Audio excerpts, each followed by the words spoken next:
तो बच्चों आज हम यहाँ से शुरू करेंगे क्योंकि कल नहीं मतलब पिछला जो वीडियो था, पिछले वीडियो में हमने करीब यहाँ तक डिस्कस कर लिया था।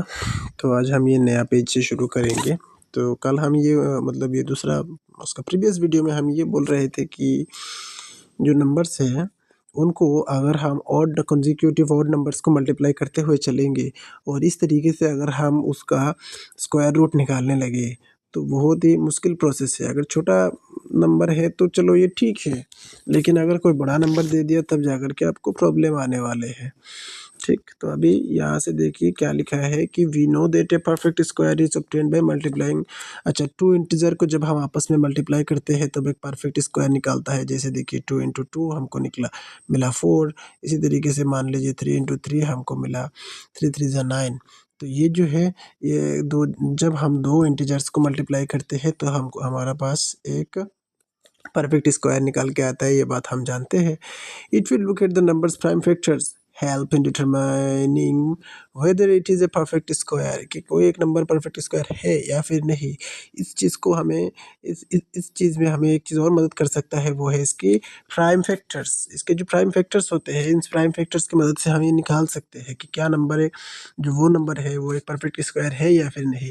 और अगर है तो ये किस नंबर का स्क्वायर है, किस इसका स्क्वायर रूट क्या है, इसको प्राइम फैक्टर इसकी मदद से हम निकाल सकते हैं।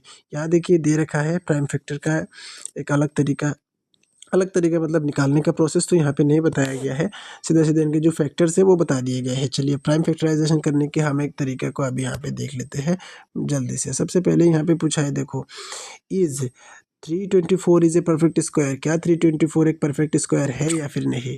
324 एक परफेक्ट स्क्वायर है या नहीं, इसको हम ढूंढेंगे अभी। या फिर आप ऐसे भी कर सकते हो, यहाँ से एक लंबा सा लाइन खींच लो, यहाँ कर लो। सबसे पहले देखो डिविजिबल मेथड ये कहता है कि लास्ट में अगर कि कोई इवन नंबर है तो ये 2 से जाएगा, तो हम 2 से मल्टीप्लाई करेंगे। तो देखिए 2 1 ज़ा 2 और 2 1 ज़ा 2।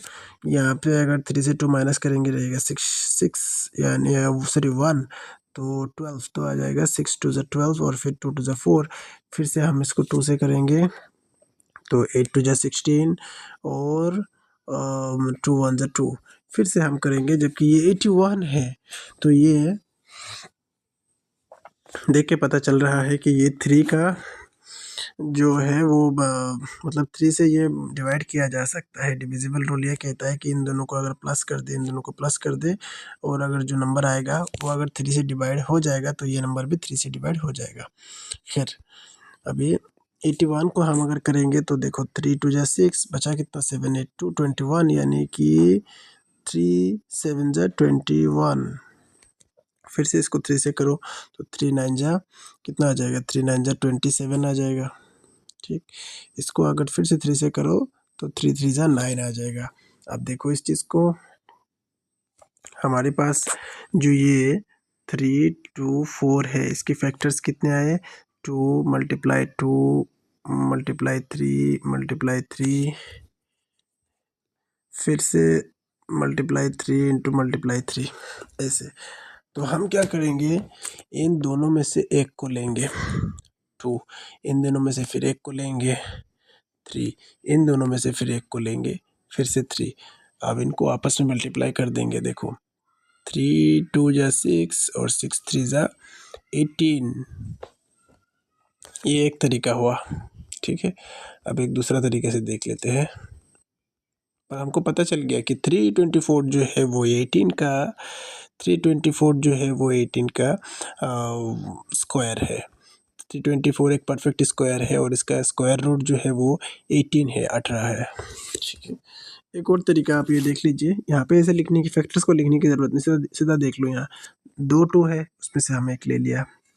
यहाँ पे फिर 2 है, फिर हम 2 में से एक ले लेंगे। यहाँ पे फिर 2 3 है, 3 2 है, तो इसको फिर एक ले लेंगे। इस तरीके से हम अभी मल्टीप्लाई कर देंगे, करने के बाद हमको 18 मिल जाएगा, यानी कि 18 का स्क्वायर होता है 324। सिंपल सी बात। चलो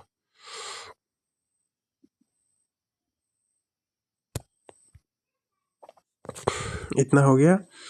अब यहाँ पे भी यही कुछ एक तरीका दिया गया है, जो फैक्टर्स है उन्हीं फैक्टर्स को देखो ऐसे लिख लिया गया है, फिर इनको एक एक मतलब एक एक जोड़े में ले लिया गया है, जैसे 1 2 3 का एक जोड़ा, 1 2 2 3 का दूसरा जोड़ा, और इस तरीके से हमने स्क्वायर में डाल दिया। ये तरीका आपको अब मन चाहे तो कर सकते हो, वरना नहीं। फिर यहाँ पे देखो एक दूसरा तरीका सुझाया है, ऐसे भी कर सकते हो बोल के, पर मैंने जो तरीका सुझाया आप उसी से भी कर सकते हो, वो भी तरीका गलत नहीं है, और इवन वो थोड़ा सा आसान भी है।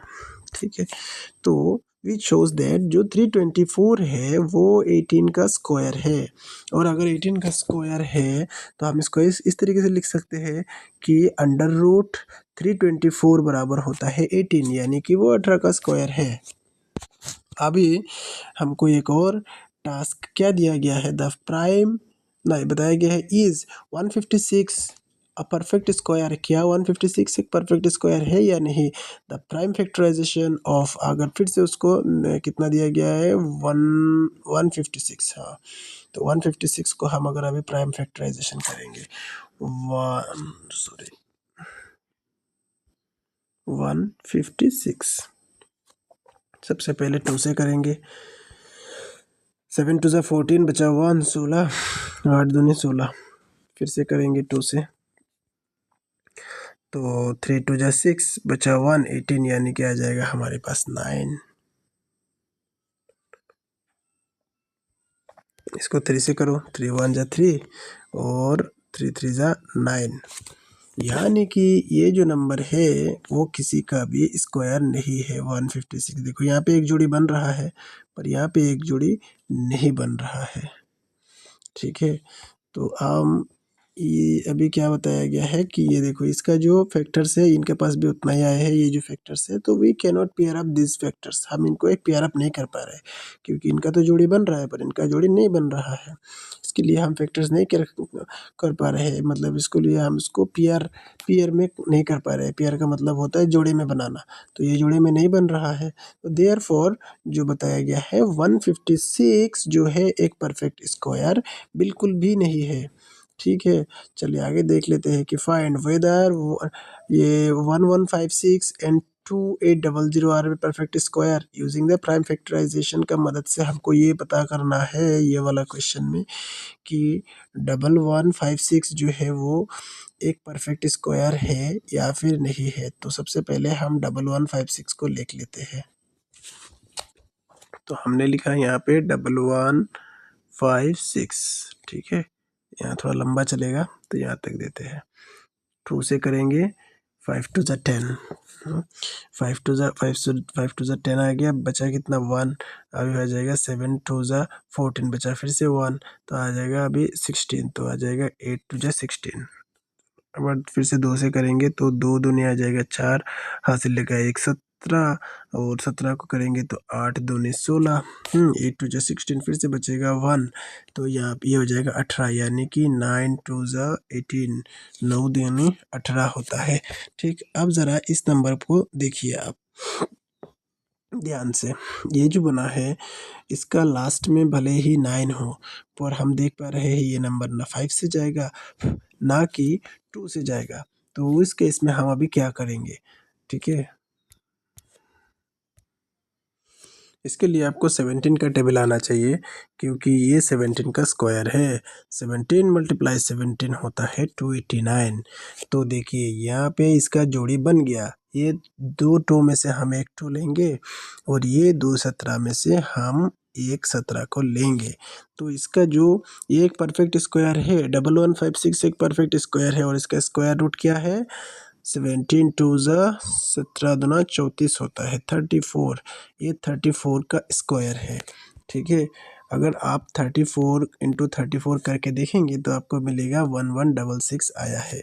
तो यानी कि हमको ये पता चल गया, ये जो दिया गया है जो फर्स्ट नंबर ये 1156 ये एक परफेक्ट स्क्वायर है, और दूसरा वाला भी हम बता सकते हैं एक परफेक्ट स्क्वायर है, क्योंकि हमको पता है जो पेयर नंबर ऑफ, अगर उसमें ये सॉरी अगर उसमें ये दो ज़ीरो रहे या फिर जो इवन नंबर ऑफ ज़ीरोज़ रहे तो वो हमेशा परफेक्ट स्क्वायर होते हैं।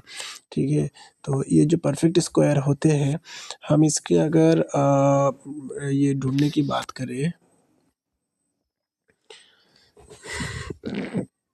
अगर हम इसके स्क्वायर रूट्स को ढूंढने की बात करें तो ये बात ज़रूरी भी नहीं है, क्योंकि हमने पहले ही ये पढ़ा था कि अगर पेयर नंबर ऑफ जीरो हो तो वो परफेक्ट स्क्वायर हो जाएगा। ये बात ज़रूरी भी नहीं है, ठीक है, बट एक चांस है होने का।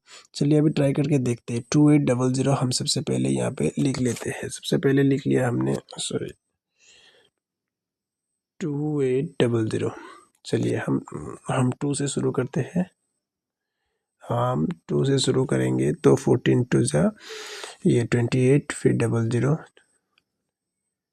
फिर 2 से करेंगे 7 दूनी 14, 00, फिर हम 2 से करेंगे तो हमको मिलेगा 350, फिर हम 2 से करेंगे, करने पर हमको मिलता है ये 2 1 ज़ा 2 और रह गया 1 7 2 ज़ा 7 2 ज़ा 15 में जा एक ये 75, ठीक है। अब जब 75 आ गया तब हम क्या करेंगे, इस बार हम 5 से कर सकते हैं। 5 से करेंगे तो ये 5 3 ज़ा 15, ठीक, 16 17 तो हमारे पास रहता है और 225, यानी कि 5 5 ज़ा 25। इसको हम फिर से 5 से करेंगे तो अगर आ जाएगा हमारे पास कितना, 5 7 ज़ा 37। तो आप देखो यहाँ पे तो एक पेयर बन रहा है, यहाँ पे भी एक पेयर बन रहा है, यहाँ पे भी एक पेयर बन रहा है, पर ये साथ के साथ कोई भी जोड़ी बनने को तैयार नहीं है, या फिर साथ की कोई भी जोड़ी नहीं मिला। तो इस केस में हम ये कह सकते हैं कि 28 जो है वो एक परफेक्ट स्क्वायर नहीं है। फैक्टराइजेशन से हमने जब इसको चेक किया तो हमको ये पता चला, ठीक है। चलिए अभी आगे देख लेते हैं क्या लिखा है। We can estimate the square root of a large perfect square by looking at the closest perfect square we are similar with them, narrowing down the interval to search. For example, मतलब ये कहने की मतलब ये है कि हम एक एस्टिमेट अंदाज़ा लगाएंगे कि उसके आसपास के नंबर कौन सा है, फिर उसे थोड़ा कम करना शुरू कर देंगे। मान लो कि ये नंबर है 1936 है, यानी कि हम वैसा नंबर ढूंढेंगे कि 1936 के आसपास का ऐसा कौन सा एक स्क्वायर वाला नंबर है, वो ढूंढना शुरू करेंगे। जैसे 40 का we can reason as follows. यहाँ पे इन लोगों ने जो रीज़न दे रखा है तो ये देख सकते हैं आप। कुछ रीज़न दे रखा है कि जो 1936 है ये बिटवीन किसका और किसका, 1600 से लेकर के 2500 के बीच में है। तो 1600 किसका स्क्वायर, 40 का स्क्वायर, और 50 किसका स्क्वायर, वो है 50 का स्क्वायर, ठीक है। तो 40 स्क्वायर और 50 स्क्वायर के बीच में हमको मिलेंगे 10 नंबर, और उन 10 नंबर का हमको करना है स्क्वायर। तब जाके हम ये एस्टिमेट वाला जो तरीका है ना, ये बहुत ही लेंथी और बहुत ही घुमावदार तरीका है। इसमें तो मान लो यहाँ पे बुक में भले ही दे रखा है, कभी आप एग्ज़ाम में जाओ और अंदाज़ा ना लगा पाओ कि ये कौन से नंबर से शुरू करें और कौन से नंबर के बीच में हम ढूँढें, ठीक है। तो ऐसे में आप कन्फ्यूज़ हो सकते हैं। खैर छोड़ो, फिर भी जो दिखाया है उसको हम एक बार समझने की कोशिश करते हैं और यही प्रोसेस से बताने की ये निकालने की कोशिश करते हैं। सो यहाँ पे बताया गया है जो 40 है, जो 40 है, 40 से जो 40 है उससे ग्रेटर देन होना चाहिए अंडर रूट 1936। मतलब इसका अंडर रूट होने की मतलब है कि इसका कोई एक रूट स्क्वायर रूट नंबर निकलेगा, ठीक है। तो वो नंबर क्या होगा, 40 से बड़ा होगा। देखो ये वाला साइन लगा है, तो ये नंबर 40 से बड़ा होगा पर वो 50 से छोटा होगा, ये वाला साइन लगा है, ठीक। ये इस माध्यम से। और उसके बाद में क्या बनना है, द लास्ट डिजिट ऑफ 36 जो होता है वो किसकी स्क्वायर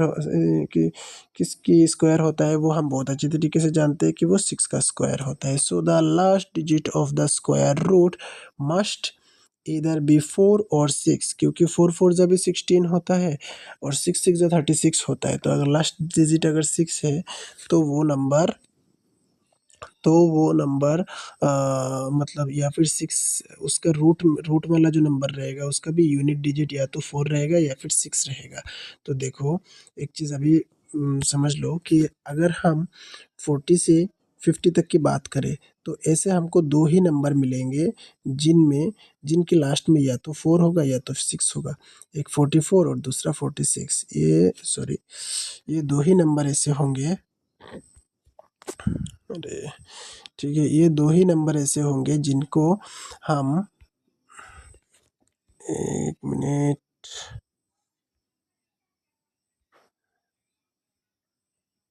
एक मिनट।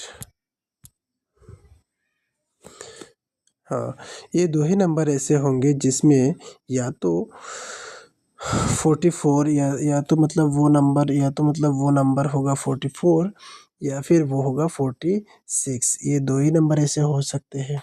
ठीक है, तो अब हमको क्या करना है, इफ वी कैलकुलेट 45 स्क्वायर, यहाँ देखो इफ वी कैलकुलेट 45 का square, if we 45 square we can compare it with 1936। तो हमने 45 का जब स्क्वायर निकालेंगे तो इसका जो स्क्वायर आएगा वो हमको बहुत अच्छी तरीके से पता है। 5 5 25 और 4 5 20, यानी कि 2025 आ जाएगा इसका। ठीक है, 2025। तो देखो 2025 होगा तो यानी कि इससे ज़्यादा हो जाएगा। ठीक, तो हमको ये अब पता चल गया कि ये नंबर जो है वो 44 का ही स्क्वायर है। चलो एक बार करके देख लेते हैं 45 का 4 का स्क्वायर। तो ये देखो 4 4 जा 16 और फिर 4 4 जा 16 और देखो ये 4 4 जा 16 और 16 2 जा 32। ठीक, प्लस करेंगे हमको मिलेगा 6391, यानी कि 1936 हमको जो मिला वो 44 का स्क्वायर है। तो देखिए इसमें एग्जाम्पशन लगाओ, कंपेयर करो, वो थोड़ा सा झमेला वाला तरीका है, पर फिर भी अगर बुक में सुझाया है तो इस तरीके का जो क्वेश्चन है वो बन सकते हैं पेपर में। तो आप इसका ध्यान रखते हुए जाएंगे। इफ़ वी कैलकुलेट, अच्छा ये तो हमने बताया अभी।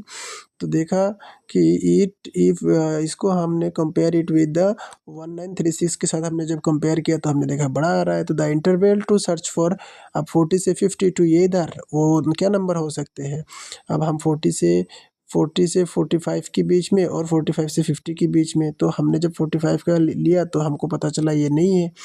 तब हमने जब 40 या फिर यहाँ देखो ये बताया है, ये बहुत मतलब बुक में जो तरीका सुझाया रहता है वो काफ़ी बड़ा और झमेला वाला तरीका रहता है। ठीक, तो खैर उसके बाद में जब निकला तो इतना 2025 निकला। उसके बाद में हमने क्या किया, वो ये नंबर बड़ा है 1936 से। सो हमको ये पता चला वो 40 से बड़ा होगा और 45 से छोटा होगा, अंडर रूट जो 1936 है। तो इसका मतलब ये एक ही नंबर बचता है, क्योंकि एक कंडीशन और कहता है कि उसका लास्ट में 6 होना चाहिए, और लास्ट में 6 निकालने के लिए या तो उसका नंबर यूनिट डिजिट जिस स्क्वायर परफेक्ट स्क्वायर का यूनिट डिजिट में 6 है, तो हमको ये मान के चलना है उसका स्क्वायर रूट का जो यूनिट डिजिट है वो 4 होगा या फिर 6 होगा, इन दोनों में से कोई एक नंबर होगा। अगर वो 45 नहीं है तो फिर ये 44 जरूर से है। ठीक है, फिर from the observation in point B we can guess and then verify the 1936 जो है वो 44। तो देखो इस तरीके से हम निकाल सकते हैं, ये हुआ एक तरीका। अब हम बात करते हैं लास्ट पार्ट में क्या लिखा है, कंसीडर द फॉलोइंग सिचुएशन। अब हमको नीचे का सिचुएशन कंसीडर करना है, जो कि हम अगले वीडियो में कर लेंगे। आज यहाँ तक रहने देते हैं। Thank you.